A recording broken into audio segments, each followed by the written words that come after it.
Magtaas na kami pagtapos na.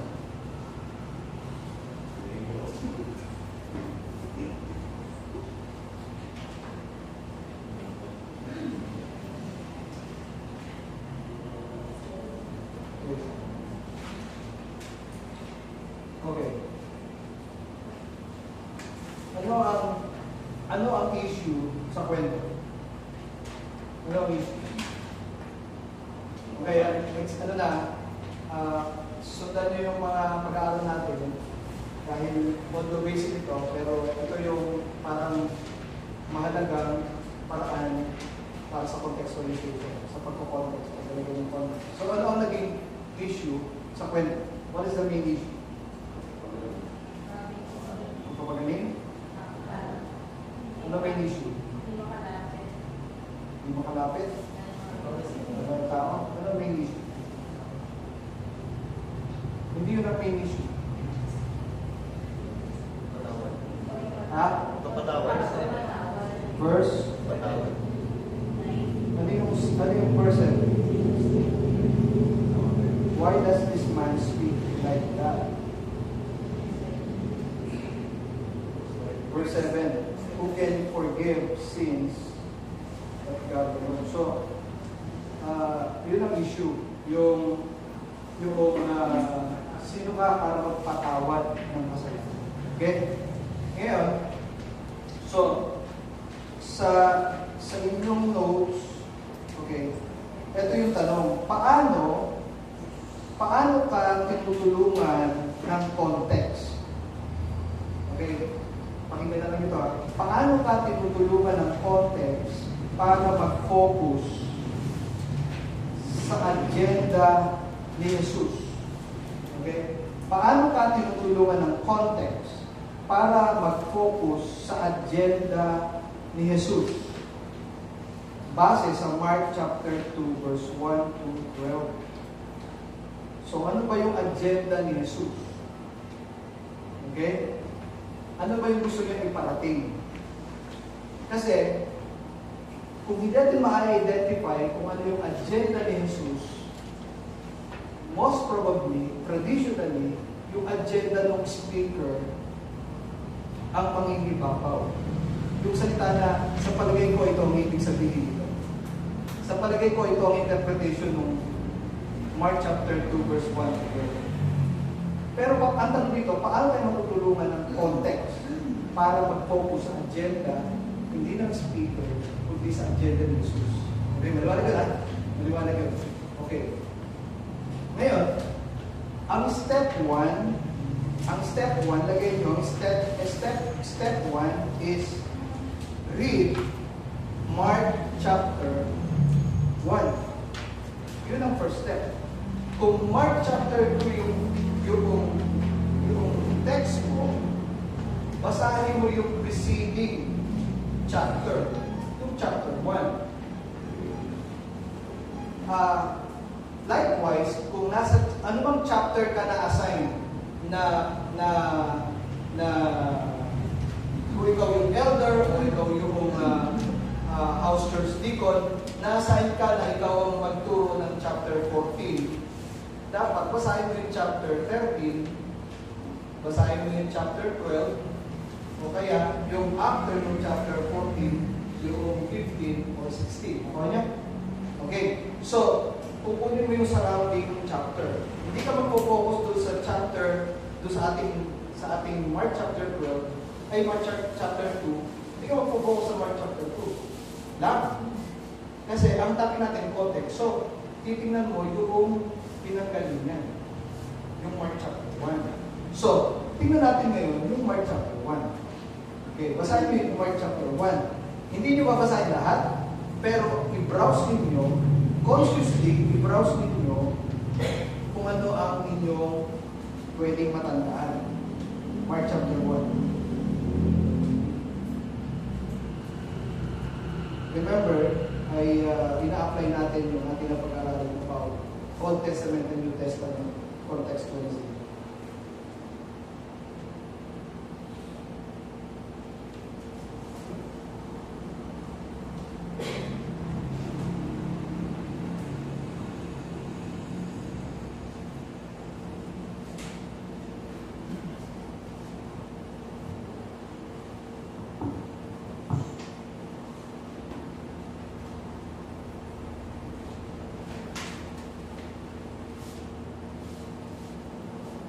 i-browse lang ninyo.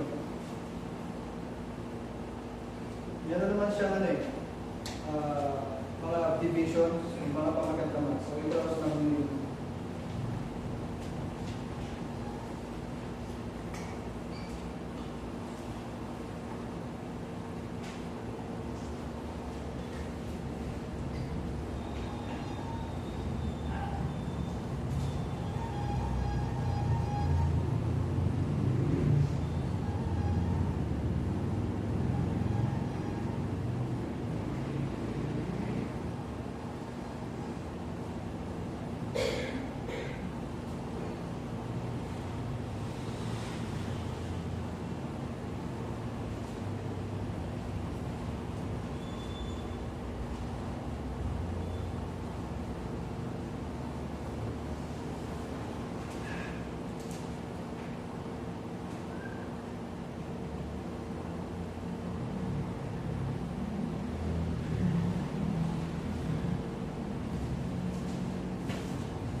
Okay?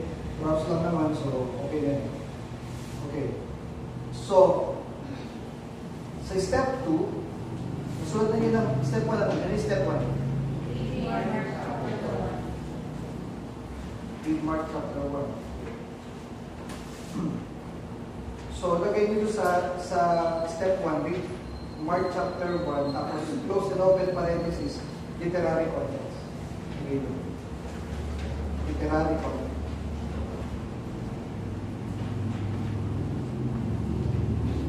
And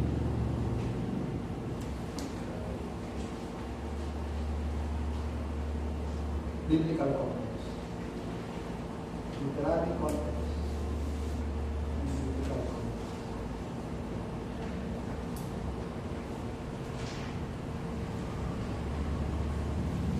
Okay.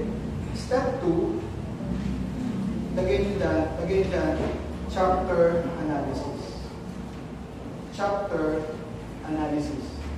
And in our case, Mark chapter 1. So, i-analyze natin yung Mark chapter 1. Okay? So,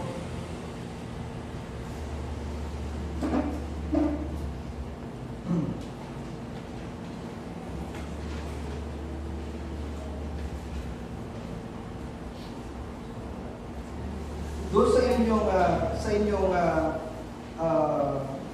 chapter analysis, ano ang kumuha ng inyong pansin about, kasi kung titignan ninyo, ay yung una ay tungkol sa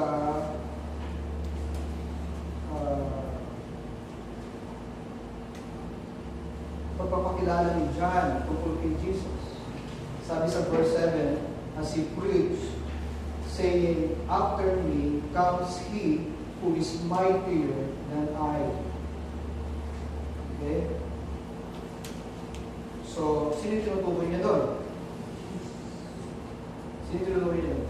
Si Jesus. Sabi dito, the strap of whose sandals I am not worthy to stoop down and untie.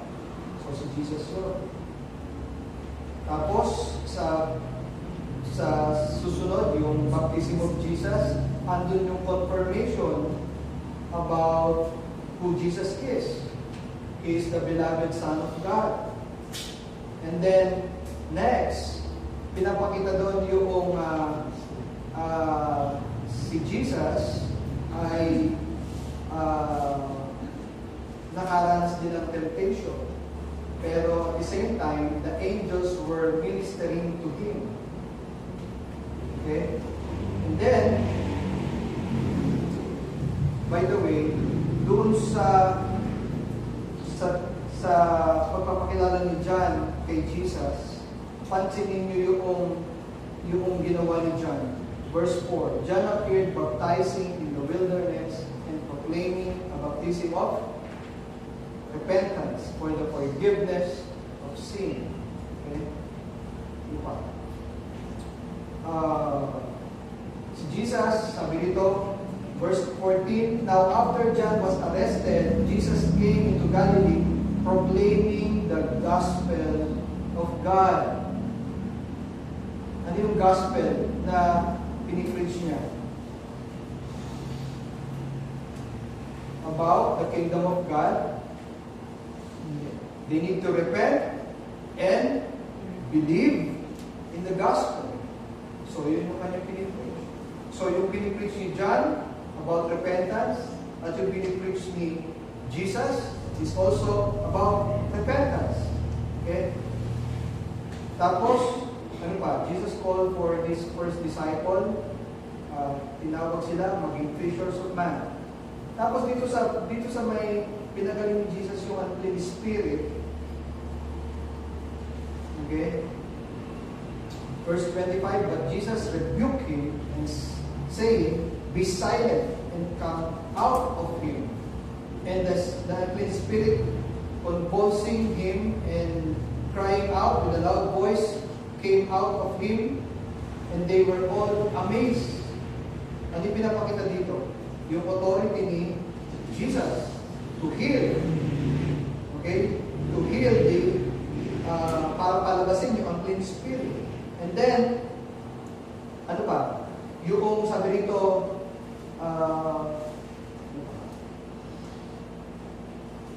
verse 34, and he healed many who were sick with various diseases and cast out demons. So, hindi na siya nagpipreach ng repentance, okay? Kundi, nagpapagaling din siya ng mga may sakit. Pakinggan niyo yung nakikita niya. Hindi lang siya, si John, pinipreach niya yung repentance. Si Jesus, pinipreach niya yung repentance. Pero si Jesus, meron pang karagdagang ministry. Nagpapagaling din siya ng sakit at nagpapalaya sa mga demonyo. Okay? So, makikita niya, no? And then, again, tingnan niyo yung verse 35. And rising very, very early in the morning, while it was still dark, he departed and went out to a desolate place, and there he prayed. Sino tinutukoy niyo? Jesus. Okay? So, tingnan niyo yung ministry ni Jesus. He preached good news, he preached repentance, and he healed, cast out demons. Pero above all else, he prayed. Nagpe-pray pa rin siya. Kahit na alam niya na siya ay mayroong direct relationship with his Father, pero he needs to pray. Okay? Pero tingnan niyo ito. And Simon, verse 36, and Simon and those who were with him searched for him. Okay? Hinahanap siya ng mga tao. Ba't siya hinahanap ng mga tao? So tingin niyo, bakit hinahanap ng mga tao si Jesus? Because of miracles. Okay? Because of miracles.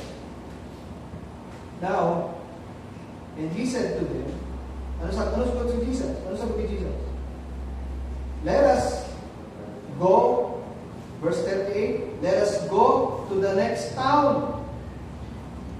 Okay? Hindi sinabi ni Jesus na mag-stay tayo kasi maraming tao naghahanap sa akin dito.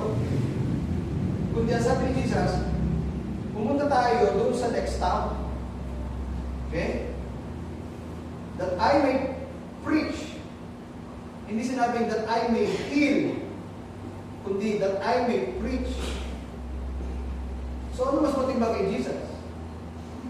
Yung preaching or yung healing? Diba? Why? For that is why I came out. Ano sa Tagalog yung translation na yun? Ito ang dahilan ng pagpalinto ko. Okay? Ito ang dahilan kung bakit ako sinugo mula sa langit. Ano? Magpagaling o mag-preach ng repentance? Mag-preach na repentance. Okay? And then, dumating uli yung nagpagaling siya ng, di ba? Tapos sabi nito, move with pity, verse 41, he stretched out his hand and touched him, and said to him, I will be clean. And immediately the leprosy left him, and he was made clean. Okay? So, meron na tayong analysis about the preceding chapter. Okay? Meron tayong analysis. Now, step 3. Step 3. So, okay, bago mag-step 3, step 2. Yung step 2, regarding sa step 2, pagka kayo ay magbabasa ng context o preceding chapters, huwag kayong magmamadali. Kailangan ninyong i-analyze talaga. Okay? Kasi tiyak na, kasi kung kayo ang author, hindi kayo basta-basta magsusulat ng chapter 4 nang wala kang pinaghugutan sa chapter 3. Kung ito yung author. Diba? Yung parang kayo isa, yung NPD, di ba? Hindi ka gagawa ng isang chapter sa NPD kung ikaw series nang wala kang connection doon sa preceding chapter ng nakawa niya, di ba? Nakawa niya. Okay. So much for that. Step 3. Determine the key verses that you think. Okay? Determine the key verses that you think is connected to your key text. Okay? Determine the key verses that you think is connected to your key text. Ang key text natin ay ano? Ano ang key text natin? Mark chapter 2, verse 1 to 12. So, ang sabi dito sa step 3, kailangan ma-determine mo kung ano ang connection ng chapter 1 at ng chapter 2. Anong mga verses yung nagko-connect sa chapter 1 para mai-connect mo sa chapter 2. Okay? So, binasa natin kanina, okay? Binasa natin kanina yung preaching ni John ay about repentance. Tapos si Jesus ay about preaching preaching repentance and then healing. Okay? Tapos nagpagaling siya. Meron siya mga pinagaling sa chapter 1. Tapos meron tagpulo na pinag-pray siya. Okay? So if you will read chapter 1, masasabi ba niyo yung mga pinag-uusapan natin na binanggit kong mga verse kanina, may connection pa sa chapter 2? Yes. Ha? Yes. Meron? Yes. Okay.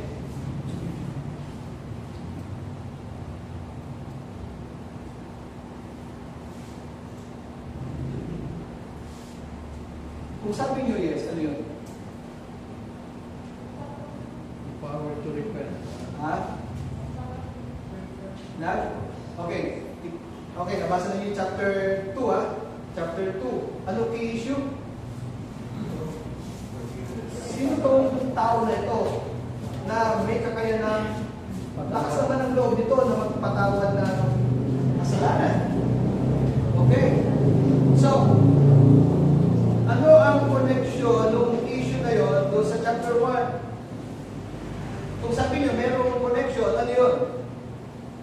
Kung ang key issue doon sa chapter 2 ay yung forgiveness of sin, anong mga verses yung kumukonekta sa chapter 1? Ano yun? Sinabi ko na kanina, hindi ka na nakita? Ha?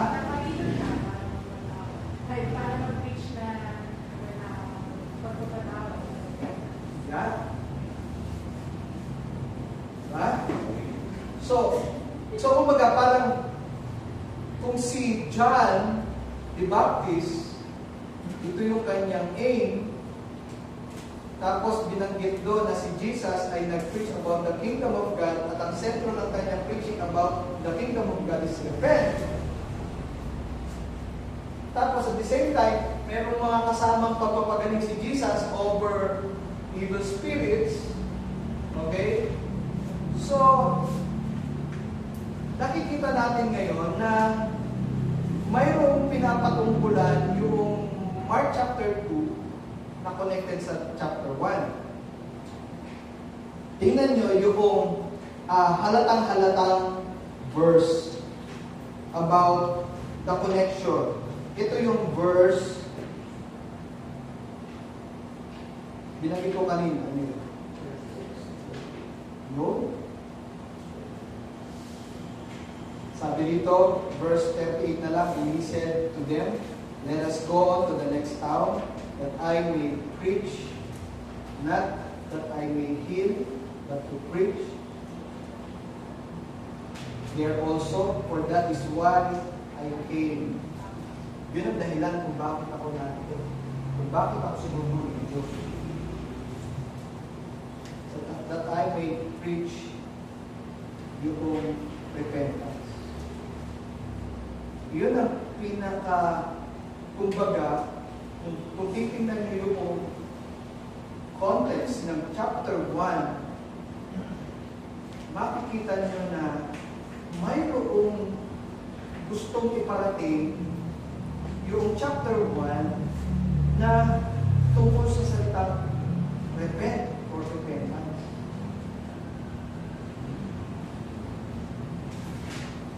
Kaya mahalaga yung nagbabasa tayo ng hindi nagbabasa. Okay, step 4. Okay? Ito patanong to. What do you think is the key emphasis? What do you think is the key emphasis based on the key verses you have made? What do you think is the key emphasis based on the key verses you have made?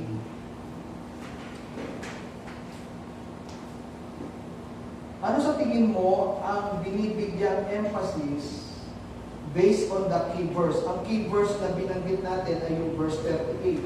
Let us go to the next town that I may preach there also, for what that is why I came out. So, sa tingin ninyo, kung ito ang key emphasis ng chapter 1, ito ang key emphasis ng chapter 1, sa tingin ninyo, ano ang binibigyan halaga dito? Ito po yung sagot. Lagay po ninyo yung sagot. Jesus prioritized preaching the gospel. Jesus prioritized preaching the gospel over staying where He is popular. Okay? Jesus prioritizes preaching the gospel over staying where He is popular. Okay? Ang key emphasis na binanggit natin ay yung verse 38. Kaya ako naparito para let us go to the next town that I may preach yung pagsisisi ng kasalanan. Yun ang dahilan kung bakit ako narito. Ngayon, ano ang binibigyang emphasis dito? Ang binibigyang emphasis dito sa verse, sa key verse na ating sa verse 38 ay yung pinaprioritize ni Jesus ang preaching of the gospel over kung saan siya sikat na lugar. In other words, nagiging sikat siya kasi dahil sa kanyang pagpapagaling. sa maraming may sakit. Popular siya doon.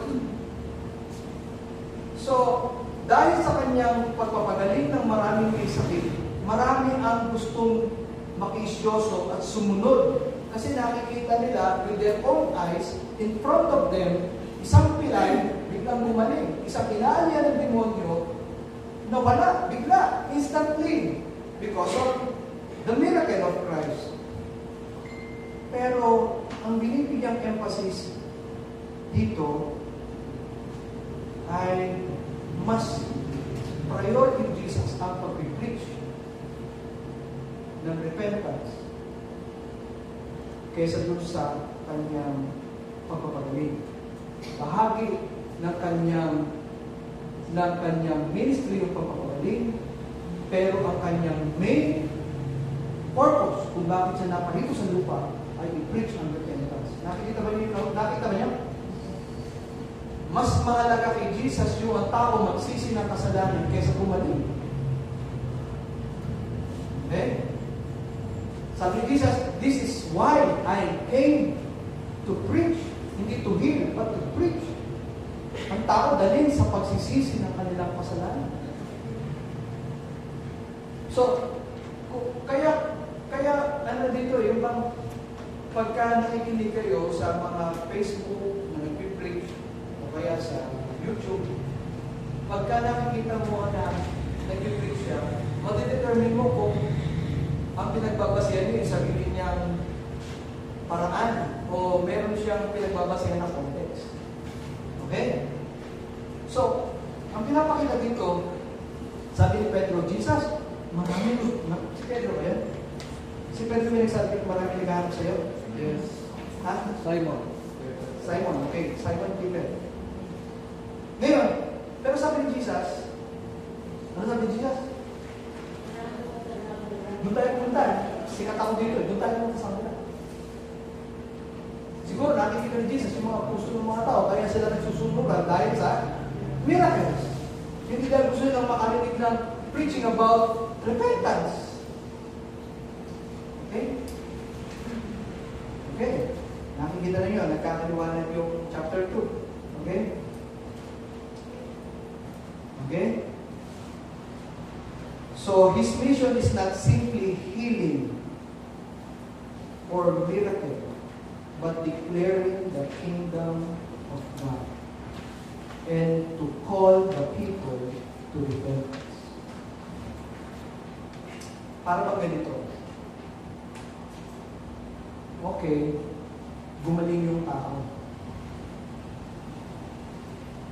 Pero, sa maraming gumaling, sino yung nagsisi?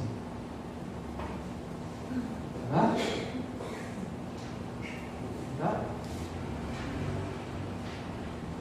Sikat siya sa pagpapagaling. Pero, kakaroon ang kanyang audience kapag ang pinipreach na niya, repentance. Diba? Okay. Step 5. Dapat na, nakakasunod ano? Hopefully, nakakasunod kayo, ha? Kayo mawala. Step 5. Step 6. Sorry. Dito na muna. Step 5. Connecting the literary context to Mark chapter 2, verse 1 to 12. Connecting the literary context or the biblical context to Mark chapter 2, verse 1 to 12.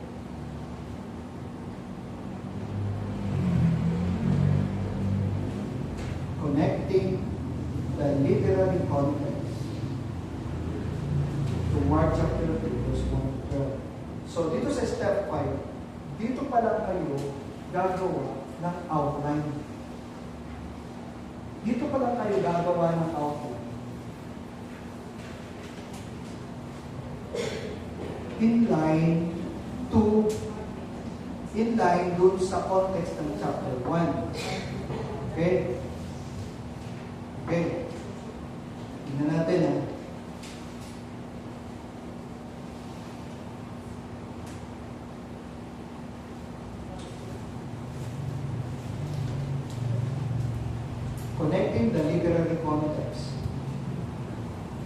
natin the literary context. Yung Mark chapter 1 to Mark chapter 2.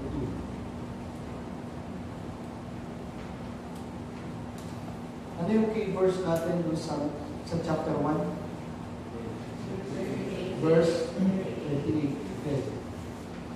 Yun daw ang dahilan kung bakit naparito si Jesus. Okay. Okay. Yung babanggitin kong outline, okay, di ba sa inyong papel, step 5, may 1, 2, 3, diba? Sa babanggitin kong outline, ganito. Pwede, iba-iba pa rin. Bagaman, okay, sabihin natin ito. Sabihin natin, may 10 pastor. May 10 pastor. Tapos yung 10 pastor na yun, nire-respeto nila ang expository preaching. Okay? Lahat sila ay conscious about expository preaching. Now, ngayon, kapag binasa nila yung Mark chapter 2 verse 1 to 12, base doon sa context ng Mark chapter 1, sa palagay ba nyo, pare-pareho sila ng magiging outline? Sa palagay nyo, 10 pastor na yun, iisa ang kanilang key text, iisa yung kanilang context, Mark chapter 1, pero tingin nyo, pag gagawa sila ng outline, pare-pareho ba sila ng magiging point number 1, point number 2, point number 3? No. Tingin nyo? Hindi. Walang trick question doon. Hindi. Tingin nyo? Hindi. Why? Kasi iba-iba na ano yan, iba-iba ng isip yan. Kung ano yung naging focus ng kanilang pagtingin. Pero hindi pwedeng magkakalayo. Diba? So lahat kasi sila, alam nila yung expository principles. So iba-iba man sila ng wordings na ginamit. Pero hindi dapat magkakalayo. Okay? Now, ganito. We must be humble enough na ganun talaga. Pag bawa kaming elders, apat kaming elders, pinag-preach mo ng Mark chapter 2 verse 1 to 12. Okay? Nang hindi kami mag-uusap-usap, tiyak may iba-iba kaming mga words na gagamitin. Okay? Okay? May mapapansin si Elder Man na hindi mapapansin ni Elder Ed o ni Elder Dan o sa akin. Pero, ganito, we must be humble enough to accept it. Hindi din pwedeng sabihin na gara naman. Hindi man lang niya nakita yun. Ako ano yung sabihin? Yung bang, kung ako mag-preach nung pinrich ni Elder, hindi niya nakita yun, ako tiyak makikita ko. You must be humble enough na, kasi kilos ng Panginoon sa kanya. Ako yung sabihin. Pero, andun yung principle ng expository preaching.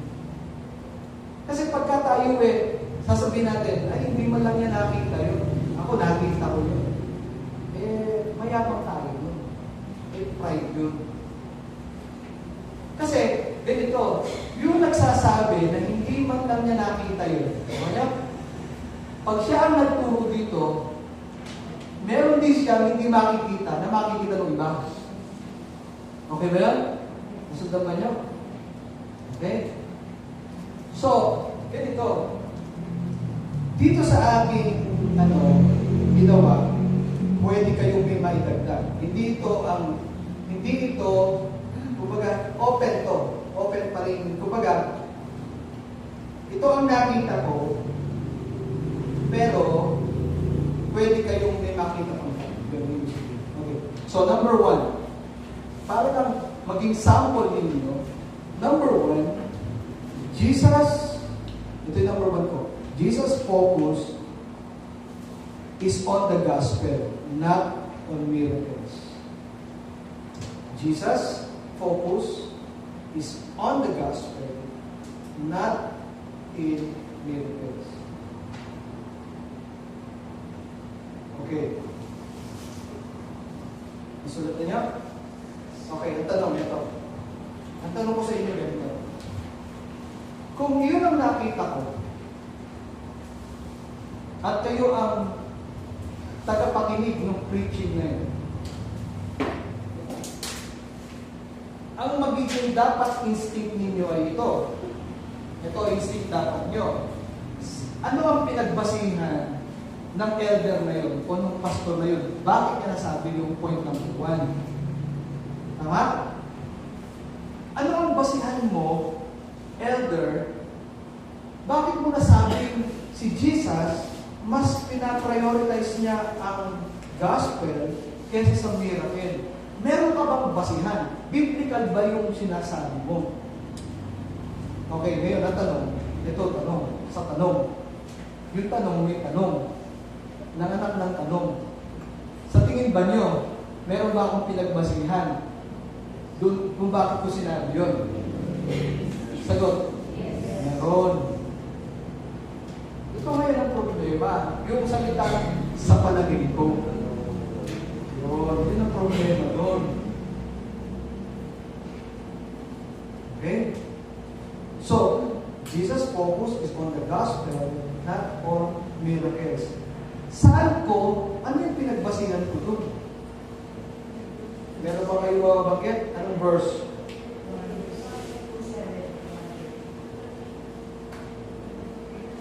Ano ba? Verse? Hindi may ba doon?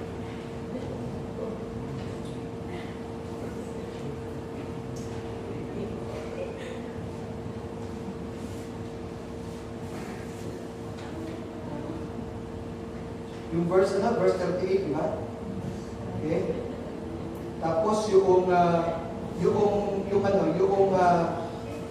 verse 14 o 15.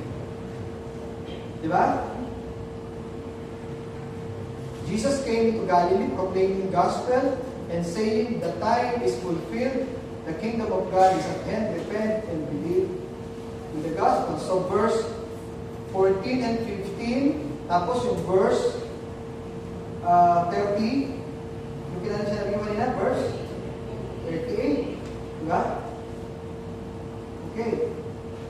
Now, kung ang key text natin ay Mark chapter 2, anong verse yung pinapakita dito sa Mark chapter 2, babanggitin din nyo yun. Anong verse yung nagpapatunay na mas pinofocus si Jesus ang gospel kaysa sa miracle? Anong verse? Sa chapter 2. Verse? Ano sabi sa verse 2?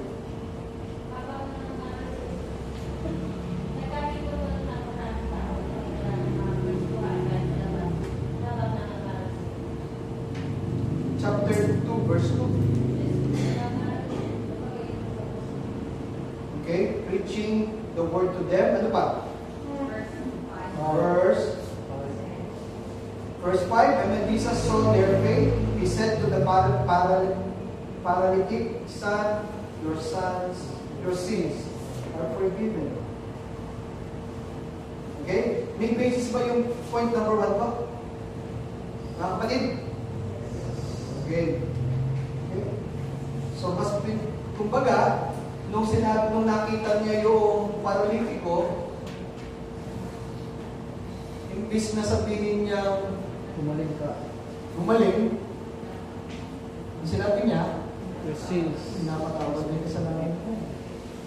So, it validates yung point number 1. Okay? Mas pinaprioritize si Jesus yung gospel preaching kaysa sa miracles. Number 2. So, lagay nyo doon, yung 1 verse 38, saka yung 1 verse 15. Para lang meron kayong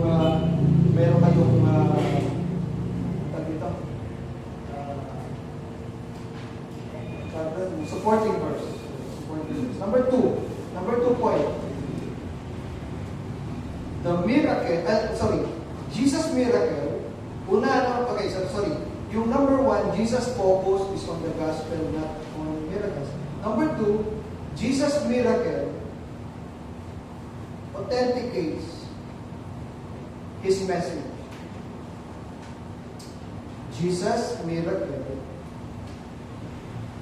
authenticates His message. Meron ba akong pruweba or supporting verse na nagpapatunay na yung point number 2 ko ay totoo? Ha? Mga kapatid, sumunod kayo.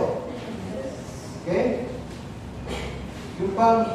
Yung bang miracle ay kumbaga, hindi yun ang main event ng buhay ni Jesus, yung making miracles. Hindi yun ang kanyang main event. Ang kanyang main event is proclaiming the gospel.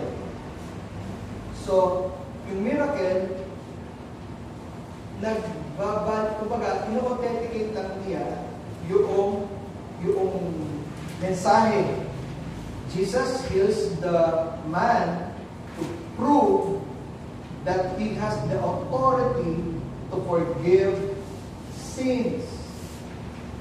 So, nangyari yung pagpapagaling para lang maging daanan, maging tool, or maging instrument.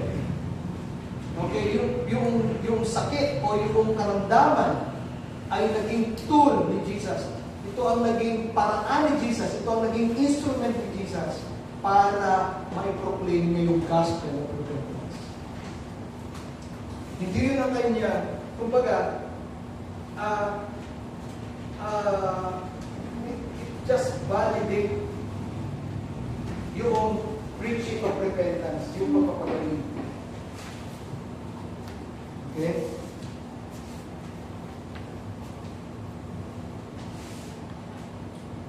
Chapter 2, verse 10. Ano yung verse 10? Ano sabi doon? But that you may know that the Son of God has authority on earth to forgive sin. He said to the paralytic, para malaman nyo na ang anak ng tao ay may karapatang magpatawad ng kasalanan. Kaya ka nagkasakit para mapatunayan ko, sinasabi ni Jesus, kaya ka nagkasakit para mapatunayan ko na kaya kong patawarin ang iyong kasalanan. Okay?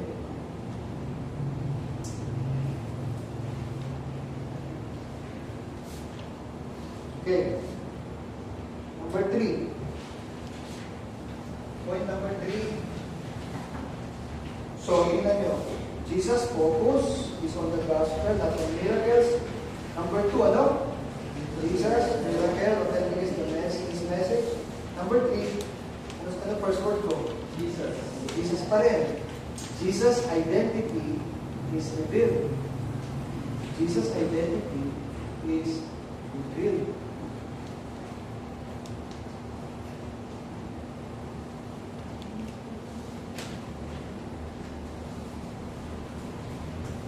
Sa tingin ninyo, anong verse, yung supporting verse ko sa sinabi ko? Anong verse sa chapter 2?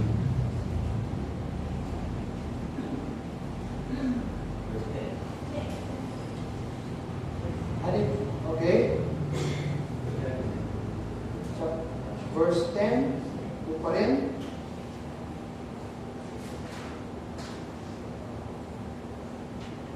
Ano pa? Meron pang isa. Bukod sa 10. Ha?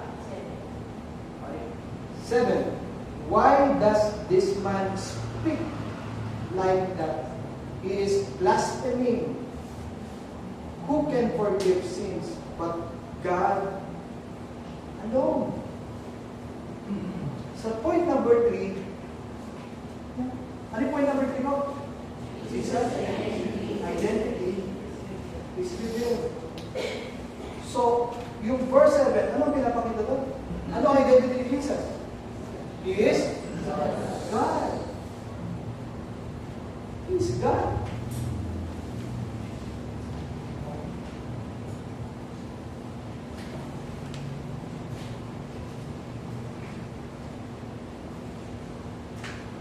Parang sinasabi ni Jesus, ako din, may kakayanan magpatawad ng kasalanan. Pinapakita ni Jesus na ako ay Diyos. na kaya magpatawad ng kasalanan.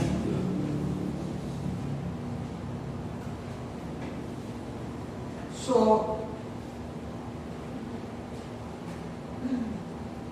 ano ang pinapakita dito?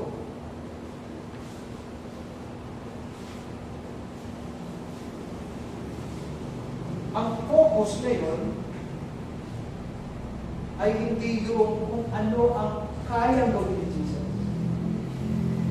Ang naging focus ngayon ay kung sino si Jesus. Why? Pag i-preach mo yung Mark chapter 2 verse 1 to 12, yung ating key text, at hindi mo gagamitan ng context ng chapter 1, ano sa palagay mo ang magiging mensahe? Si Jesus ay may kapangyarihan magpagaling. Diba? Pero hindi yun ang point ni Jesus. Hindi yun ang pinopoint ni Jesus doon sa chapter 2, verse 1 to 12. Hindi pinopoint ni Jesus na kaya niya magpagaling. Ang pinopoint ni Jesus, base sa context na ating pinag-aaralan, hindi niya binibigyan, mas pinapahalagaan niya ang preaching ng repentance kaysa sa pagpapagaling. Dahil gusto niya ipakita, hindi yung kaya niyang gawin, kundi kung sino siya. Mga kapatid, ako pa ba niyo? Mga kapatid. Okay? Diba? Yun ngayon, doon ngayon pumapasok yung gospel center or yung Christ-centered na preaching. Lumilitaw ngayon yung Mark chapter 2 na ang mensahe ay kung ano yung gusto iparating ng original author, yung original purpose ng author, yung original context ng author. Doon ngayon yung Step 6. Write your takeaways. Write your takeaways. Okay? Period. Write your takeaways. Ano ba tawag sa dalawang period na yun? Okay? Colon. Hindi period. Colon. Write your takeaways. Colon. Let the context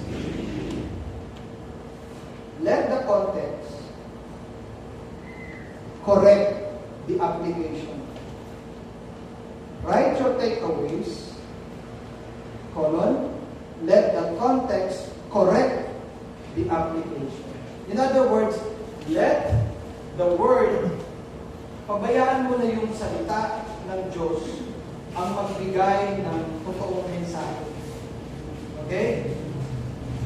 Okay?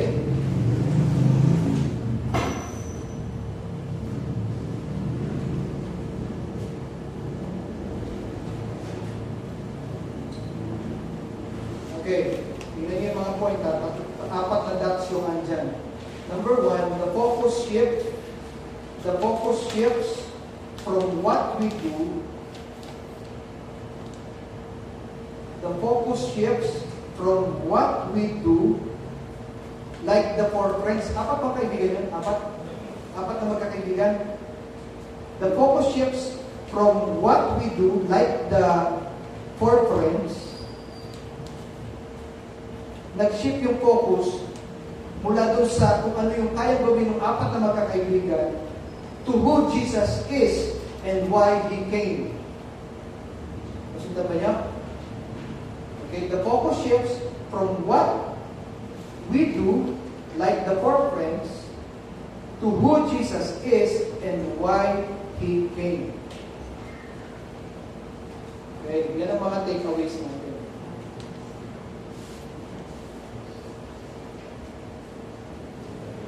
Okay? Number 2, second dot, Christ-centered, not man-centered. Christ-centered, not man-centered. Tapos lagay nyo yung close and open parenthesis, practical or moral applications. Practical or moral applications. Okay? Ang naging application natin is Christ-centered, not man-centered. Kasi pag man-centered, magiging moralistic or magiging practical lang at magiging moral lesson lang yung mangyayari. Okay? Number 3, that the main issue becomes sin and forgiveness. The main issue becomes sin and forgiveness. The main issue becomes sin and forgiveness, not just physical healing or perseverance. Tingnan niyo yung ginawa ng 4 mga kapatid. Maging matyaga tayo, dali ng ating ang ibang tao para sa Panginoon. Sila'y tulungang makalapit kay Jesus. May masama ba ron? Wala namang masama ron. Kaya lang, pinagbabasehan natin yung context. Di ba? Tama naman yun eh. Maging katulad tayo ng 4 na magkakaibigan na dinala yung kanilang kaibigan sa Panginoon. Magtulong-tulong yung mga accountability group na buhatin yung mga nasa labas para madala sila sa church. Mga kapatid, gumising tayo. Gising. Diba? So, ang focus, hindi na yung healing or yung perseverance. Ang naging focus ay sin and forgiveness. And the last, that you learn that Jesus came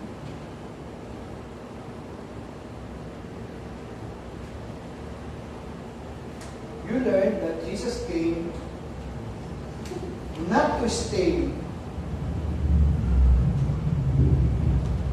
where He is popular. You learn that Jesus came not to stay where He is popular, but to call the sinners to repent. You learn that Jesus came not to stay where He is popular, but to call the sinners. Okay. Sa ating nalalapit ng closing dahil gagabihin tayo sa ating dahil meron tayo mga malalayong mga kapatid dyan, medyo nasa pagdibig, malalayong lugar. Okay? Hindi naman po kami papagdik, pero talagang kailangan natin medyo ikinan na lang. Dahil concern tayo sa ating mga kapatid na uwi, medyo malayo din yung pa. Okay? Okay, ano ang napansin niyo sa paggawa natin? Tapos na tayo pero ano ang napansin niyo sa ginawa natin? From step 1 to step 6. Ano napansin niyo? Number 1. Sige, read back. Ano napansin niyo?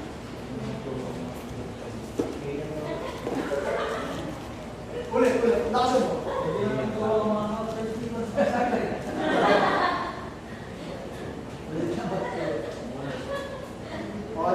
Ano ang napansin niyo? Ang napansin ko, ako pa nakapansin niyo.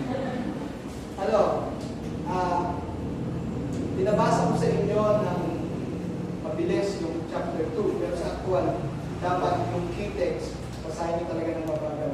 All over again. Kung binigyan kayo ng Mark chapter 2, verse 1 to 12, yun ang inyong i-preach, yun ang inyong tuturo. Okay? Dapat, hindi kayo magmamadali, basahin niyo ng mahulit. Kahit alam niyo yung kwento, basahin niyo. Tapos, ano pa na-observe natin? Binabasa ko yung preceding chapter. Paulit-ulit din. Kumuha tayo ng naghanap tayo ng mga verses na umangat, nagliwanag, na makikita natin ano yung connection ng mga verses na nakapansin-pansin doon sa chapter 2. Ano ba? May napansin ako kayo. Kung napansin nyo?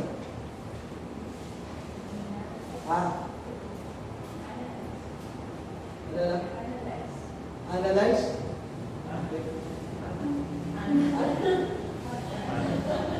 Analyze. Ano pa? Ano pa napansin nyo? Okay. May mga repeated words. Okay? Ang preaching natin bukas ay 1 Peter chapter 1 pa rin. 1. So, kung ako ang mag-preach ng chapter 5, hindi ako nakakalaman. Hindi ko pwedeng basahin yung chapter 4 lang. Kailangan basahin yung chapter 3. Kailangan basahin yung chapter 2. Chapter 1. Why? Kasi, bukod sa aking pakikinig, siyempre, binigyan tayo ng Panginoon ng kakayanan to be faithful.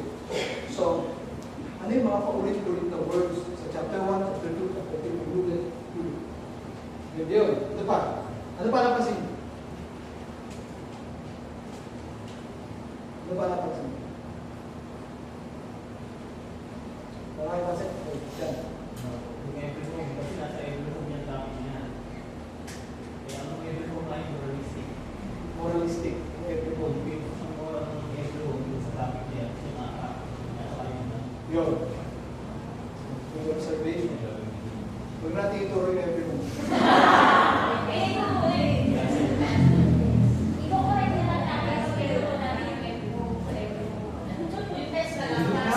Ano tayo mga? Moralistic, no? Good observation. Ano ba? Ha? Okay, kasi gagawin na tayo. Okay. Tingnan nyo yung mga common application. Common application. Sasabihin ko na lang, mga common application, tapos in-ignore niya yung context. In-ignore yung context.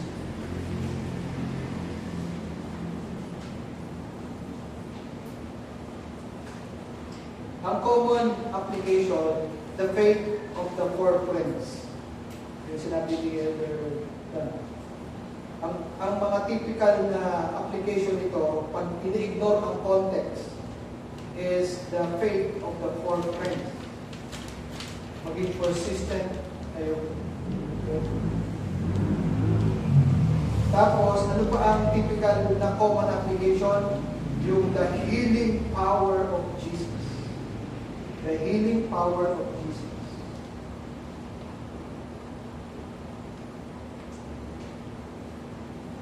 Parang ang magiging focus, Jesus can heal you. Claim it in Jesus' name. Kailangan dumasambong para pagalingin.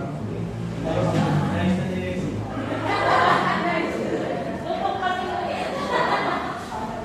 Pumasok pa si Alex kanina. Dumating ba?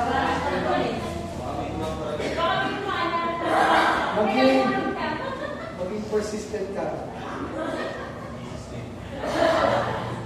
Ano pa ang typical application? Pag in-ignore ang context, expect the miracle in your life. Yun ang mga moralistic expect the miracle in your life. Ano pa? Ano pa? Yung last na ano sa tingin nyo? Typical na magiging lesson or moral lesson doon sa pagpagaling ni Jesus sa paglilingkod. Ano ang moral lesson? Ha? Believing. Believing.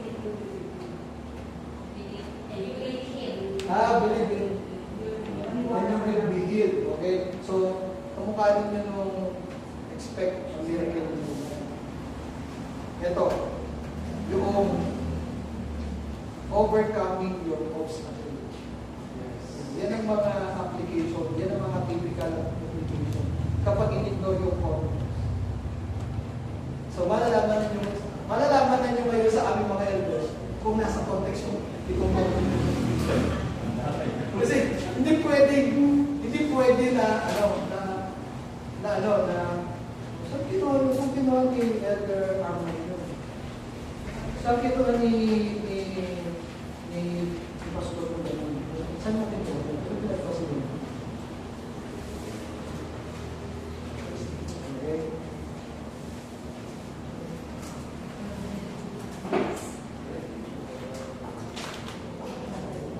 Amen ba? Amen?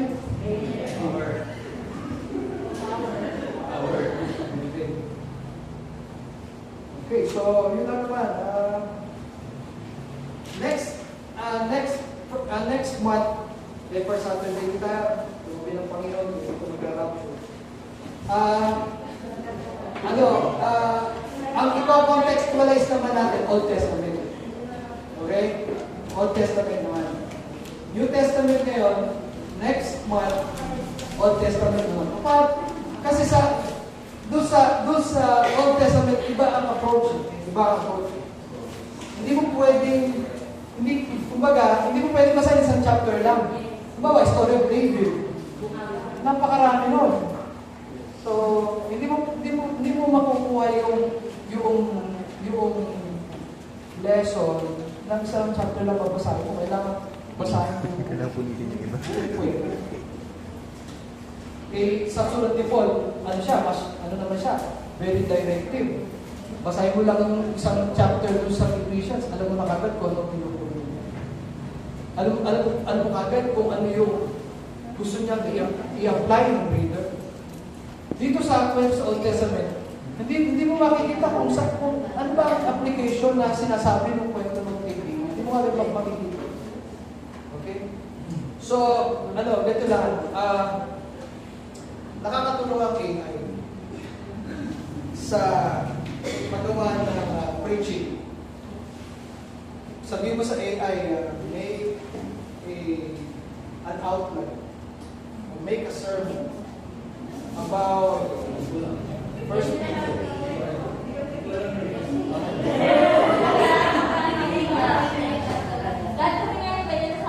Ngayon, ganito. Okay ang AI sa mga research. Halimbawa, yung pagsakop ng Babylon sa Israel during silent years, gano'n. Pero pagdating sa paggawa ng preaching, sasabihin ko na sa inyo, paunang sabi ko na sa inyo, it is a violation. Binigyan, kumbaga, para ganito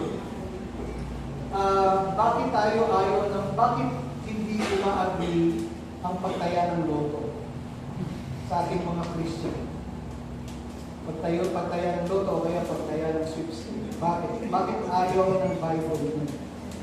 Kasi gamble yun. Diba? And it violates yung sinabi ng Panginoon kay Adam na lahat ng iyong kakainin, lahat ng iyong gagawin ay bunga ng iyong naghirapan. Diba?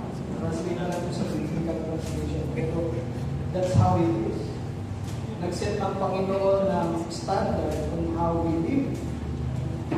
At kung tataya ka sa loto, it will violate yung sinabi ng Panginoon sa Genesis na ang lahat ng iyong kumbaga bunga ng iyong paghihirap, yung mga kakainin mo.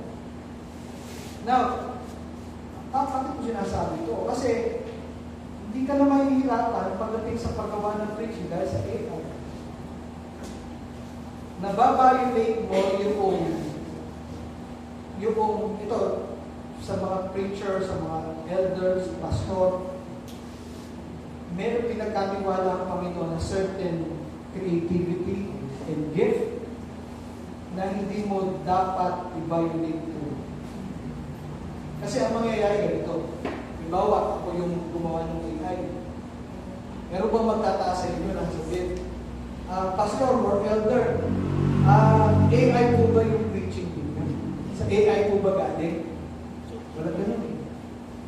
Pero ang alam ng mga tao, ikaw yung gumawa nun. Pero sa mata ng Panginoon, alam ng Panginoon, hindi mo gawa yun. Pero ang pinapakita mo sa tao, gawa mo. Diba? Meron bang ano doon? Meron bang fear of God doon? Wala. Kasi ang impresyon ng tao, ikaw yung gumawa nun. Napaniwala mo ang tao sa isang hindi totoong gawain. Kaya pinapaunan sa atin sa ito. Kaya pag kayo ay, kaya doon sa ginagawa natin ngayon, talagang sinisikap natin na basahin niyo yung context, yung preceding verse, tsaka yung mga chapter, the following chapters. Kasi ang mangyayari, pag ginawa niyo yun, based on it, hindi na kayo mag-research, ano na yun. Pero ang AI, hindi siya anointed by God. Ang inanoint ng Panginoon ikaw. Inagaraw, amen. Okay ba? So, mag-pray tayo. Lord, thank you sa mga ganitong privilege na ito ay tinatanggap namin, ito ay nakakarating sa amin. Salamat, Panginoon. Pero at the same time, ay kami po ay nahahambol, Panginoon.